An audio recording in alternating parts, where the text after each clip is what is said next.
নমস্কার, 7 নিউজ নেটওয়ার্কে আপনাদের স্বাগত। গত বৃহস্পতিবার এক ভয়াবহ বিধ্বংসী অগ্নিকাণ্ডের সাক্ষী থেকেছে আমডাঙ্গার মানুষ। অভিযোগ, 34 নম্বর জাতীয় সড়কের পাশেই গড়ে উঠেছিল বেআইনি গ্যাসের গোডাউন এবং কোনো কারণে সেই গোডাউনে অগ্নিকাণ্ডের ঘটনায় তীব্র আতঙ্ক ছড়ায় এলাকা জুড়ে। ঘটনার দিনেই পুলিশকে ঘিরে বিক্ষোভে ফেটে পড়েন স্থানীয় বাসিন্দারা। তাদের অভিযোগ ছিল, আমডাঙ্গা থানার পুলিশের মদতেই চলছে এই ধরনের বেআইনি বিপজ্জনক কারবার।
আর এবার সে ঘটনা নিয়ে সরাসরি আমডাঙ্গা থানার ভারপ্রাপ্ত আধিকারিক রাজকুমার সরকারের দিকে আঙুল তুললেন আমডাঙ্গা তৃণমূল বিধায়ক রফিকুর রহমান।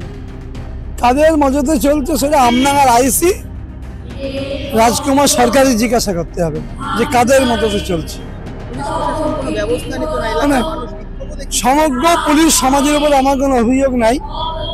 ভালো পুলিশ না থাকলে বাংলায় শান্তি বজায় থাকতো না, কিন্তু কিছু কিছু পুলিশ অফিসার যাদের দুর্নীতি সীমাহীন, তার মধ্যে অন্যতম হলো রাজকুমার সরকার।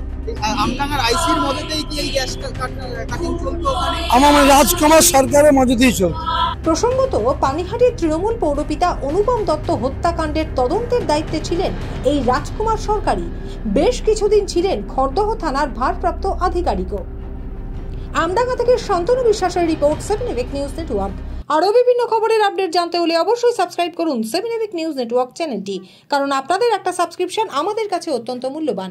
পাশাপাশি অবশ্যই ফলো করুন আমাদের হোয়াটসঅ্যাপ চ্যানেলটিও। জয় হিন্দ।